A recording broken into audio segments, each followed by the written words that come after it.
This is Ministry Conversations. Join us as we sit down with ministry experts from across Texas Baptist Life and answer practical questions for effective ministry. We want to help your church fulfill the Great Commission fueled by the Great Commandment. Welcome to Ministry Conversations. I'm Clay Jacobson, Director of Church Starting, and today I am joined by Dr. Thomas David Howe, Director of Church Health and Revitalization, and we're going to be talking about the local church and community engagement and how integral that is for ministry. And so, but before we jump in, so you being from Atlanta, Texas, most folks listening probably don't understand what it's like to live in East Texas. And so you have several stories of what life was like there. I'm really curious about you serving as a youth pastor in a dinner story that you have. So I did grow up in Atlanta, my hometown. I went to college in Marshall at ETBU, and I became a youth minister in Mount Pleasant. And I was working at Highland Park Baptist Church. Well, Mount Pleasant was 72 miles away from my dorm. So for me to go on the weekend, I had to stay with people on sometimes Friday night and Saturday night, but usually at least Saturday night or at least during the day on Sunday. And they set up a list to feed me on Sundays because we had Sunday morning and Sunday night church at that time still. And I would just stay with different family members, and they would, feed roast and chicken and whatever it was on Sunday afternoon. But one of the deacons came to me, Buddy Blue. He's now over at First Baptist Mount Pleasant, but Buddy came to me one time and said, "Thomas, I need you to understand. We've been running interference and on you, but somebody wants to have lunch with you." I said, "Buddy, I'll eat with anybody. It doesn't matter." "Well, you understand, it's my grandmother." And I said, "Buddy, I'll eat dinner with your grandmother. That's fine. It doesn't matter." He goes, "Well, what you don't understand is she normally eats what she catches in the traps out back behind her house." I said, "Buddy, whatever she puts on the plate, I'll eat. Doesn't matter." And she didn't have running water. She got water out of the creek behind her house. I told y'all I was born in 1970, and I grew up in the 50s. This might sound like the 30s. And so we get over there, and sure enough, we get there. She's out on the front porch, and she's smiling ear to ear, and she's got her two fingers up. And she goes, "Buddy, been a good day. We got two in the traps." And she had caught a possum and a raccoon. And so she broiled the possum, and she barbecued the raccoon. And I told him I'd eat anything, but when she uncovered that possum, it looked like somebody had taken Spam out of the can and then wiped Crisco all over it and then just baked that. That's what it looked like. And I thought, that raccoon's got to look better than that possum. And she opened it up, and it kind of looked like barbecued beef. Yeah. So I could get that down. So I ate the raccoon and the barbecued raccoon, and she looked at me. She goes, "You're not going to have any possum?" I said, "No, ma'am." I said, "I've had enough. The raccoon was exactly what I wanted." Act like that's what I was hoping I got when I woke up that morning. And she goes, "Well, good, more for me. Possum's my favorite. I'll have it all week." And so we got back in the car, and somehow she never came back up in rotation, but I had fulfilled my obligation to Buddy to make sure his grandmother got included in feeding the young preacher boy. Life behind the piney curtain. That's life behind the pine curtain. That's right. Awesome. Okay. Well, I know we've worked together for a number of years, and when I think of the mark that you've left within church starting, revitalization, replanting, I think community engagement. I know that's a part of your story. That's been a huge part of your ministry, and I think it's essential for revitalization, for church planting. I think it's an area that a lot of people miss. It's definitely not emphasized with our theological training or practical ministry training. And so tell me a little bit about your story and why it's so important to you. There's two parts to it that's made it very important to me. One of them is a very personal side of my family, and the second part is kind of a theological issue I ran into in the middle of my pastorates. I was the kid that was on the bus with my mom, kind of as the bus captain, when I was 9, 10, 11 years old, going around and picking up kids in our community to take them to church, and did not want to get up on Saturdays and go meet all those kids, and really didn't want to get and go on Sunday mornings because, for me, it was just extra work, but also got to see lives change because of that. And we don't really have bus ministries today anymore. Why that became important to my mom was my mom grew up in a non-Christian home a pretty abusive home in Detroit, Michigan, and there was a small church that did reach out to her and picked her up on a van with a van ministry when she was a kid, and that just stuck with her. And I, even to this day, I know the people that made a difference in their lives because we did that, and that just kind of stuck with me. When I went to college, I went to East Texas Baptist in Marshall, and my roommate was a youth minister at a church, and we did the bus ministry there. He found somebody that had done it. He had been reached through something like that. Where he grew up. And so from then on, we were just always mindful of how we can make an impact in the community. There's some pluses and minuses to that particular ministry, but it just ingrained into me how you have to be real and connected with your context, wherever you are. What I tell pastors a lot is, for the most part, for Texans, there's one place every pastor ought to be on Friday nights in the fall. You've got to be in the football stands, watching the football team, watching the bands.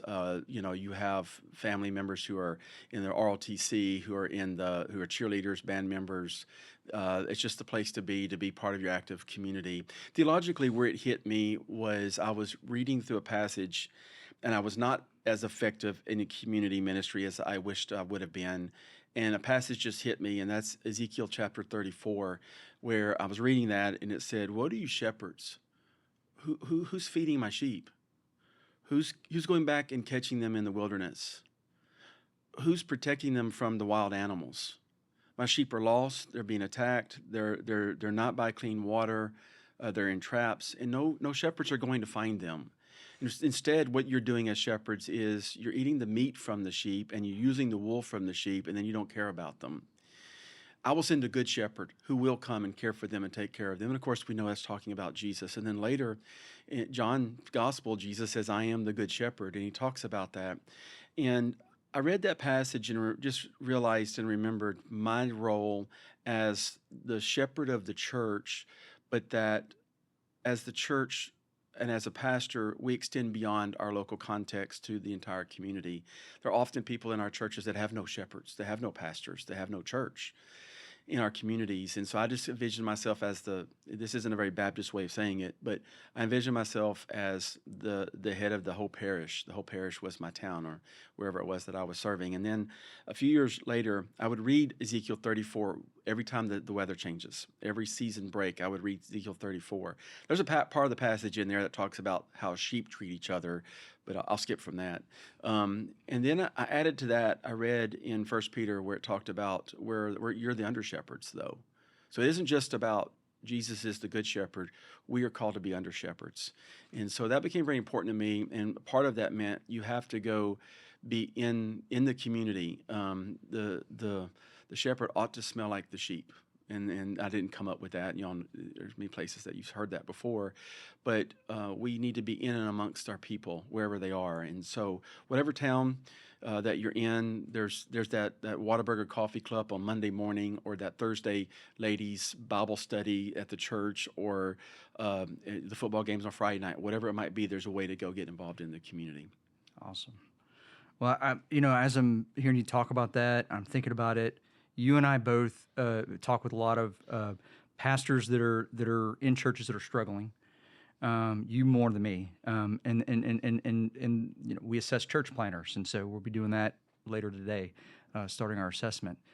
The mentality that we run into the most is if I can just get a location, we have something that some kind of visible sign or ministry that lets people know we're here. We can open our doors, and I'm a really good preacher, and so if people would just show up, we're gonna keep them. Why does that strategy not work for most pastors? It doesn't work for most pastors. There's going to be a rare one here and there for one reason or another. But first of all, your preaching is not that good. Fair. My preaching is nobody's preaching is good enough just to draw the masses in. There are rare exceptions, but most of us inflate our preaching. Our preaching becomes far more effective when we're in the lives of the people in the church. And if we're not careful, we see our roles as sort of an administrator. Spend so much time studying, and I think we should study. I love preaching. I preach long sermons. So we should spend time preparing good sermons. But if we're not careful, we're only fulfilling part of the story by just preparing good sermons, because the body needs to know that you care about them and love them, and that you're in everyday life with them. And one of the things that we assess for church planters in particular, but it rolls to other churches, is you have to have a holistic approach. Your preaching has to be solid, of course. That is important. But what does your community engagement look like, which is what we're talking about today to a degree? What does your evangelism look like? What does your discipleship look like? Those pieces are equally as important. And a lot of times I'll see pastors who focus on preaching almost exclusively. That's going to get the job done. People don't need more sermons. They've heard preachers all their life tell them to do things and not do things that they're not listening to. They hadn't listened for the last 30 years. Why are they magically going to listen? It is because of the influence that we have in their lives and by having a relationship with them. Keep with the good preaching. We need that. Bad preaching is not ever going to be effective, but we have good preaching. But we have to have a whole platform built to get them to listen to the sermon. Yeah. Well, what are some ways you've seen churches just practically connect with their community and make inroads that have allowed them to be able to make impact with the gospel? Well, I've seen other churches. I've seen churches I've been a part of. What we've done, what I've seen others do, is any way that you can make a contact with people in your community, you're gonna have a win. I've seen churches, and I've been a part of churches that have partnered with elementary schools, with apartment complexes, with rec centers in town. I know of a church that developed its own sports league because that town didn't have a sports league for baseball and basketball and football, and the church was running it, and they had say in the community, and it automatically puts you in a place that you're meeting people who aren't churched folks, who are, all of us, wish we had more influence with people who didn't go to church to invite them. Well, one way to do that is to control that yourself. Go build community. If your town doesn't have community, go build it. And so I did that. I coached baseball teams and softball teams while I pastored, and just you're gonna have to do something outside the church. One of my favorite good friends of mine, Daryl Ovenshine, what Daryl said was, we're going to define us as a church, everything we do outside of the 9 to 12 o'clock Sunday slot, whatever we do between 9 and 12 on Sunday, that's for us. But what we do outside of that slot is what we're doing for our community. And I had to really think about that, because so much of what we do in church is what we plan for the worship service and maybe Sunday school hour. What are we doing as the church outside of that Sunday morning slot? What are we doing on Monday and Tuesday and Wednesday and Thursday that we are effectively being the church? And so for me, it was thinking through very specific things. Here's a few examples. We partnered with one of the local schools. The very first time I went there, I could tell the principal did not want me involved in that school. He more or less told me that. The only reason he really allowed us to be in there was because a couple of the school board members went to my church. He was not a believer. We put a Good News Club. If you don't know what Good News Club, it's with Child Evangelism Fellowship, and we had one that we were teaching, and he didn't think any kids would show up. He didn't want any parents involved. He didn't want any teachers involved, and he gave us a closet, literally a closet. I opened the door to the closet, and all the cleaning supplies was in it, and it was only big enough for me to step into the closet, and we had 38 kids show up. Shocked him, and they all sat in the hallway with me stepped back into the closet teaching them, and it just so happened that was the hallway that all the teachers had to go through to get to their cars.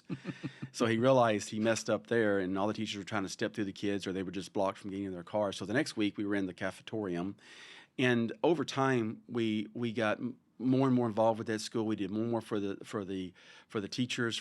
We started having people eventually having students come to church. We had some of the teachers, we had the secretary join our church. And we really made inroads. He asked me, and then the next principal asked me, even with my accent, to be the spelling bee coordinator, and I would call out the words for the little kids, poor little kids trying to hear my accent. We got super involved in the church, in the school, and in the community as a result. Some of the parents wanted me to come, and we did stuff at the rec center. We did stuff for the city Christmas parade because I knew parents who were influential, and they got me involved in those sorts of things.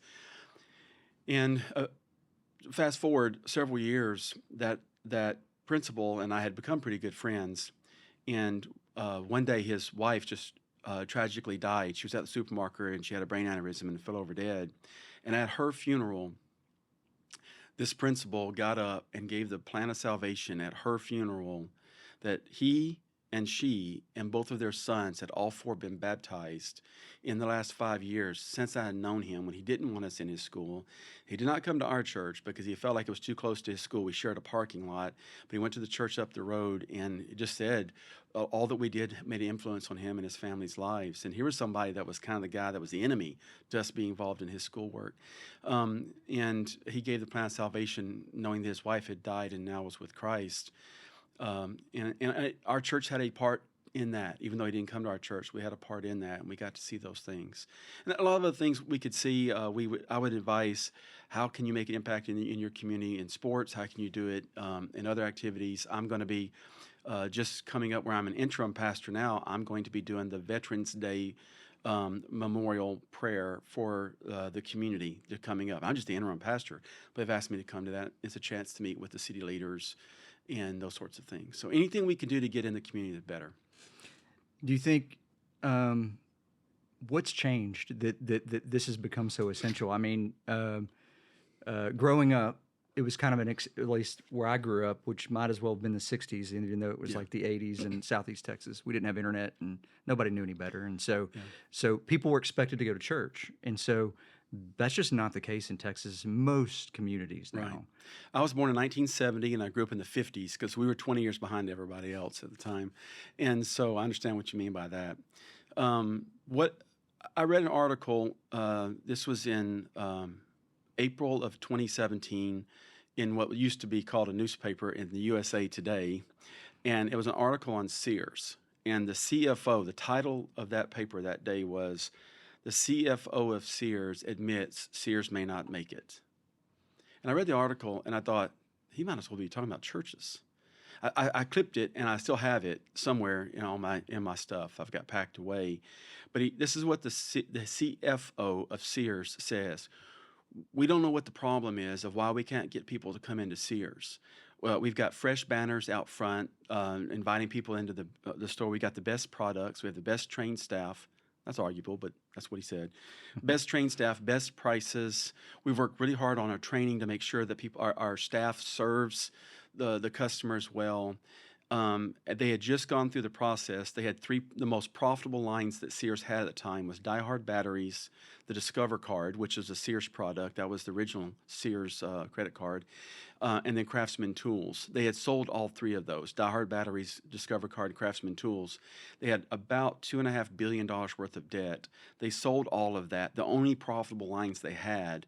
And they got about $700 million for it, and they just dumped it into their debt, and they still had $1.8 billion worth of debt, or whatever the number was. I don't remember anymore. And then they had no profitable lines. That wasn't a good idea. But he says, we just can't figure out why, with all the best products that we have and the best promotions that we have, we can't figure out how we can't get the whole family to come into our store. And I remember at that time, Amazon's now taking off, and I remember thinking where Sears came from. Sears was the original Amazon. They were the mail order. You look at their magazines, and back in the 1800s, you would look at their flyers, and you'd order stuff, and Buy you'd mail it Craftsman off. home. You buy a house, an entire house through Sears, or whatever in between. You could buy pots and pans and clothes, and most of people my age and older grew up buying something from Sears. We'd look at their catalogs, and they would mail it to you, and it'd show up at your doorstep. It didn't happen in hours like Amazon today, but it would happen in weeks. And they let Amazon come and out Sears them, and they eventually died. And I just thought they couldn't understand the times that they were in. They kept trying to do what they were doing prior to that. They just kept trying to do the same things, just do them better. And if they kept trying to do the same things better and not working, they never understood we got to do things a little bit differently to reach our world. Well, growing up for us, now to answer your question, growing up for us, a church was in its community by the fact they had a building in its community. That's all people needed. Yeah. There's First Baptist, there's Westside Baptist, there's New Harmony Baptist, whatever the name of the church was. They had a building, that was good enough. Well, it's not anymore. It's not good enough to have a building anymore. You say, wait a minute, yeah, we got a building, that's fine. There's a lot of organizations that are struggling all over the world that have nice buildings all over the United States. The Lions Club, Boy Scouts, Masonic lodges, libraries, city rec centers, a lot of those are struggling. and they got buildings, some of them fairly new buildings. Now, you can argue with me and say, well, here's a Boy Scouts group that is thriving, or here's a city rec center or city library that's doing well. And yes, you can find some, but the majority of all of those are struggling or almost empty.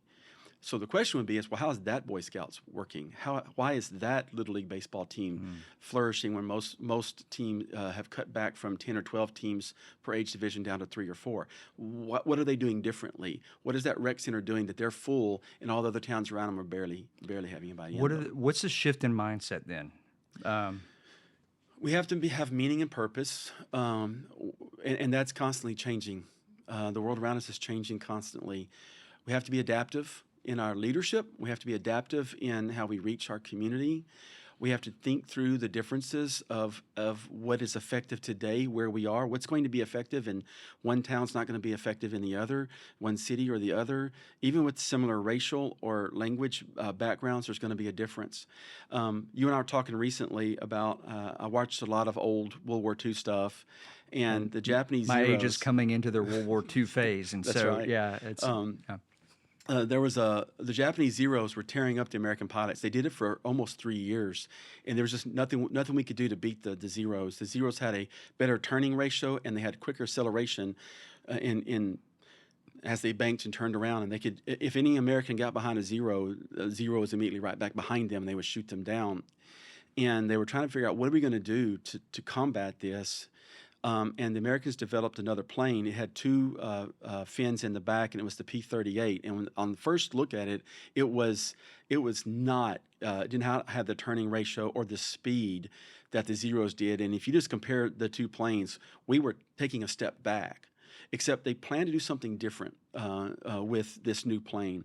They did a couple of significant differences. One of them was, until that plane was brought into the war, all machine guns were built in the wings of planes, which meant for me to shoot that plane, I had to triangulate my 2 machine guns to one point, and they would meet wherever that plane was. So I have a pretty small window of hitting the enemy's planes. Well, the P-38s put the machine gun right in the dead center of the plane. So when it shot whatever it was looking at. So it was a much more accurate machine gun. That's one thing they did. The second thing they did is they had a higher ceiling. It had a faster and higher acceleration rate. The Zeros were faster than the P-38s, but as far as acceleration, the P-38s could get away a lot quicker. They're much more adept at accelerating away from the Zeros. And so what happened was, is a long answer to your question, but what the P-38s ended up bringing to the table was, instead of fighting and getting caught in the horizontal war with the Zeros, they would lose those as well. The Zeros would get right behind them. They would go high up into the clouds and look for a pack of Zeros, and then there would be, let's say there's 8 Zeros and 6 P-38s, the guy would just count them off. 1, 2, 3, 4, 5, 6, 7. He would tell his buddies, I'm taking 1, you take 2, you take 3, you take 4, and they would just drop down. And as they're coming down, they would just pick them all off and shoot all the planes down, and then go way down below them, and then turn back up and accelerate way back into the atmosphere higher. And the Zeros weren't able to keep up, and they could just they took them all down, and there was the casualty rates went to almost 100% success for the Americans and 0% success for the Japanese. And they interviewed one, and this is all that to say to get to this point. They interviewed one of the Japanese air generals and said, well, what's the problem? What's changing the war? Why are we now all of a sudden losing all these air battles? He says the Americans are fighting a different war. They're fighting they're fighting a vertical war, and we're fighting a horizontal war. If they would just fight our war, they would just fight the air battles with a horizontal war, we would win every time. So if the Americans could just go back the way things were, we wouldn't have any problems. But they've got no motivation to do that. The Americans aren't going to accomplish. They're not going to comply with that. No. And I was watching this video, and when he said that, I thought that's the church. That's the church right there. What is we're saying as churches all the time is, if the world would just be like it's always been, if the people would just go back the way they were back when I was a kid or 20 years when ago. Society really was built around the church calendar. They would just go to church, and when Wednesday nights was sacred. When I was a kid, you didn't have sports on Wednesday nights. You didn't have school functions on Wednesday nights because everybody knew that was church night. Well, but now we're in a different world. We're not in a horizontal war anymore. We're in a vertical one. Things just change, and we can't go back to that.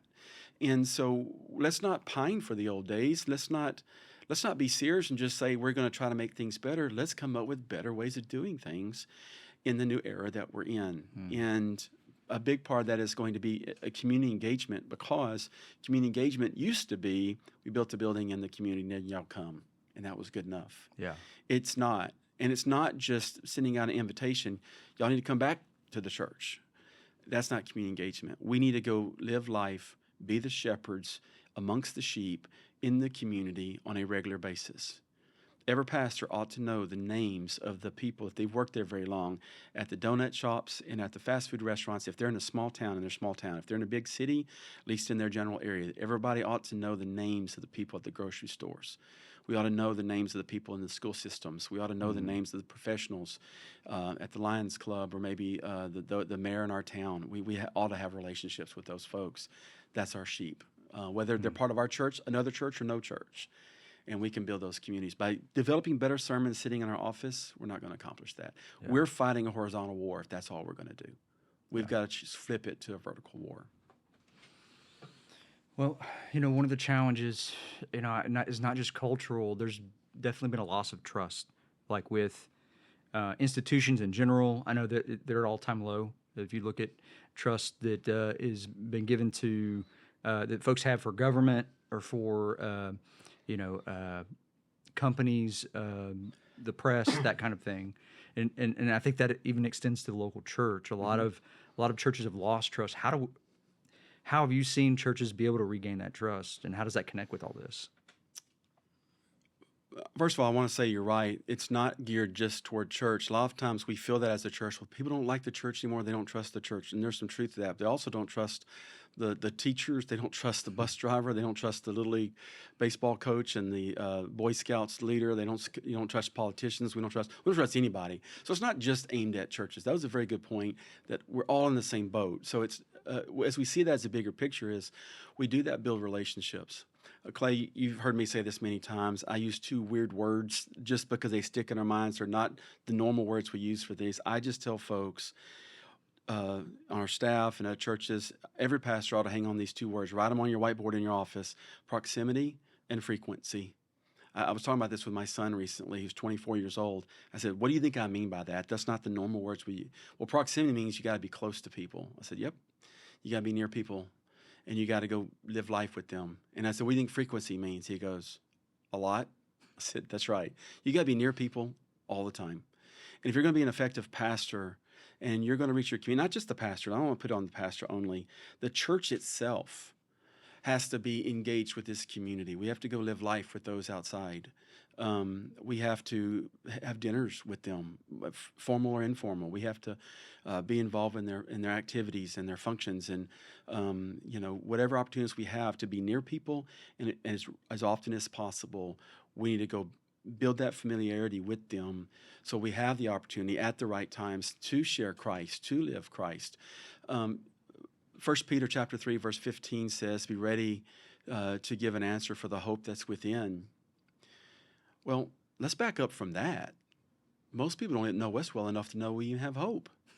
We have, for them to be able to see hope in us, they have to see us and know us. Not just seeing us cutting our lawn or driving by. As we, nobody's going to see hope in you if you don't have a conversation. They have to understand we live lives like everybody else. We have difficulties, we have tragedies, we have disappointments like everybody else, and yet we're hopeful. If they're not seeing that first part, they're not going to know we have hope. So we have to start with that. And then the other part of that is we have to have hope. And we as Christians can get just as downbeaten and discouraged and frustrated like anybody else. So we have to overcome that and live a life that, despite the challenges that we have a hope that we then are able to give an answer for when somebody says, hey, I see you're dealing with a lot of difficulties, a lot of issues, a lot of problems. And they know it's not a fraudulent air of us that, well, I just it's all going to work out. Slap on a smile. Yeah, that it's real. That we don't have a veneer, that we really have something different about us. Then we can say, it's because of my Redeemer and Savior, Sustainer, that's within me, Jesus Christ, and through the Holy Spirit, He guides me in life. And so I love that verse because sometimes you may not believe this, and a lot of people don't. I'm a twin. I mean, y'all can believe that, but I'm the introverted twin, and I have, my brother's the extroverted one. He's the outgoing one.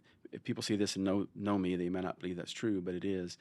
And so I like that verse because it doesn't say you have to be the extroverted one. You can be the introverted one, but you still have to give evidence of your faith, to give them reason to ask. Now, we can go down a whole long line of evangelism. You can't just wait for everybody to ask. There's some other thoughts to that. But you can't do that if you don't live life with people. You can't do that if you're in your office all the time. You can't do that if you're at home all the time, or if you're just hanging out with a very small group of people, your friends and your family, and that's it. You have to live life in such an obvious way amongst those around you that they can sense there's something different about you, and your faith is part of that. No, that's good. What are the tangible starting points? If you had a pastor that's maybe somebody watching this even or listening to us, thinking, man, our church, I've stepped into this church. This was me a few years ago. My first pastorate, trying to figure out what I'm doing here. We really need more people in the church. There hasn't been a lot of visitors. Our church has gotten older, and I just don't even know where to start. What are some maybe practical advice you'd give a pastor in that situation? Well, I'll give the advice that I was given. I was with a group of pastors with the Tarrant Baptist Association, and Becky Beisler was there, and she worked for the Tarrant Baptist Association. There was about 7 pastors in the room, and she just asked the question, "Hey, tell me the name of your mayor in your town." And the pastor couldn't do it. And she looked at the next guy, and she looked at the next guy, and actually that day, none of us knew the name of the mayor in our town, including me. Not that we didn't know the mayor himself personally, we didn't know his name. That's how disconnected we all were. And this was supposed to be a day of training on how to do outreach in the community, and she stopped it. She goes, "I need y'all all to go meet the mayors in your town and come back to me when y'all met them." And I thought it was harsh. I thought it was a waste of time, but I was going to do what I was told. So I made an appointment, and I thought, he doesn't want to talk to me.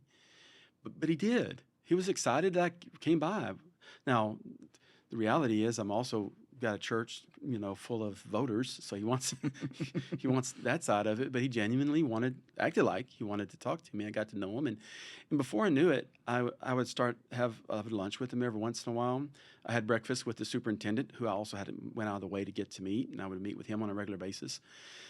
So I would say, back to the frequency and proximity, is I just started going and meeting folks. That you don't have to do it at that level. Again, that's why I would say start with that men's coffee club that's at Whataburger or McDonald's or Dairy Queen, or Dairy Queen, wherever it is in your town, that they meet at. I promise there's one in most towns. It's where all the old men get together and just shoot the breeze. 5:30 in the morning. If it's that early, you got to get there, because 2 or 3 of those will be your church members, and you probably can ask them, "Hey, where do you get together with your friends?" And they'll tell you. You want to come, and some of them really don't want the preacher there because they may have a different saltier language without you, but some of them do want you there. You fill all that out, and then you'll meet the 2 or 3 that aren't there, and then all of a sudden they've got kids and grandkids that aren't in church, and they might give you a hard time. Well, I'm Methodist or whatever, and but before you know it, you may have influence in their lives, and then you get asked, "Hey, Matt Carroll's passed away. Would you mind? I don't have anybody else to do the funeral. Can you come to the funeral?" And then you're building those relationships. So that is one way to do it. Is just be open to going and meeting folks. I think our mission fields are very easy by looking at our schools and I mentioned apartment complexes, or where most people live. Doesn't mean those aren't hard. There's some very hard things about that, challenging things. Sometimes you run into roadblocks. You got people that don't want you there. Don't be a bull in a china shop. Back up a little bit and just see where the doors are open. Just go build a relationship wherever that you can. And if you've got the energy, don't say no to much. Just go be willing to serve in the community. However, find a hunting club. If you're into cars, if you're into sports, if you're into guns, if you're into whatever a pastor or his family is interested in, go find those organizations. Yeah, the Rifle Club. Something. I joined in Sweetwater. Go find the Rifle Club. Sweetwater, you can do the Rattlesnake Roundup. And every town has its festival, whatever it is. The watermelon. My favorite, I think, of all is in Gilmer, Texas. They have the Yamboree to celebrate the yam. But you have them all across the state, and they're about Crawfish Festival is in yep, Mauriceville, Texas. in and Mauriceville, down in yeah, southeast Texas. That's right. And they celebrate in Laredo George Washington's birthday. They have a big George Washington Day parade. So whatever it is in your community, of course, you got your big ones of Christmas and Easter and things like that. Go be a part of those things. Go find out how to do it. There's not a town in the state of Texas and beyond that isn't starving for volunteers. I promise. Yeah. If you go to the courthouse, hey, I see this is coming up. I'm pastor over here. How can I help? Man, would you really help? Yeah. And you just PTAs are desperate. I have no pastor doing a fantastic job. He just called the school district, said, how can I help? And they said, we need somebody to run the PTA at this elementary school. Would you do it? Well, I didn't mean that. No, would you do it? And he did it. And he's now making inroads with those families in that school because he did that. So whatever it might be to decorate for the town Thanksgiving dinner or something for the 4th of July. I know we're busy, and I know that's asking a lot, and we're trying to prepare sermons, at least one every week, some of us more often than that. We've got our discipleship men. We're trying to develop our strategies for the church and doing our ministries and our evangelism and our deacon training and the weddings and the funerals and all of that. I understand. And sometimes it's a bit much. It really is, and I get that. But we have to be engaged with our community in very practical ways that they can see us. Proximity and frequency. And there's just very few towns that would say, no, you can't come be a part of this. I don't know of any that would do that. That's the speed of trust. Yeah. You're gonna make the change. The speed of trust is what's going to make the change in people's lives. They have to learn to trust you, and you have to prove yourself faithful. And it might be that for 3 years that you're working in helping to set up the Thanksgiving Day meal or the Christmas parade or maybe some combo of that. Or the next thing you know, we've got pastors right now that some of them work the PA systems for their local high school football teams or baseball or basketball or whatever it might be, or they're helping with the spelling bee, like I said, or they're maybe whatever it might be. Just go and be involved in the communities and encourage your church leaders to do it. I still work with churches on a regular basis, and it's shocking to me how many churches that the church members, all their friends and all their connections are everybody at the church. And then they go, we don't know how to get more new people to come to church. Well, y'all don't even know any new people. If you invited your guest, you wouldn't get anybody because you don't know anybody. So the church people, the leadership in the church needs to go out. There's a whole lot more to it than that, but that is a place to start. And there's a lot more we could talk through things, but that's a place to start. Well, what if you could have a word of encouragement that you could give maybe one of our listeners is in a difficult situation, a difficult season, maybe the church has just really been struggling for a while. What word of encouragement would you give that pastor or church member listening? I mean this sincerely, and I have to listen to my own preaching sometimes, but God made you the way you are with your skills, your interest, your personality, your ups and downs, your history. The way you are is extraordinarily unique. There's not another you out there. I'm a twin, and I'm not replicated. My twin's not exactly like me. The way you are, God can use in ways that he can use nobody else, very uniquely. A lot of things we're going to be very similar on, and there's a lot of things that we can have common to each other, but all of us are going to have our own past histories, abuse, family situations, mental health issues, physical issues. All of us are going to have our different levels of education, our ethnic background, our language background. Somebody growing up in inner city Dallas will have a different experience than somebody in rural West Texas. But wherever we are, we're coming with something, and we can identify with those around us. So you're made unique. Celebrate that. Celebrate your uniqueness and utilize that in ways that you can relate to people around you. Some of you grew up in communities that your dads, they worked in the oil wells. Others grew up in small towns. Your dad worked at a factory. Your mom was a teacher, or the case may be, and you can relate to those folks. So start where you are. None of us have all the answers. We don't. Still today, we don't. Been doing this. I've been a pastor for 34 years, almost 35 years, and I was the son of a pastor. So I grew up watching my dad.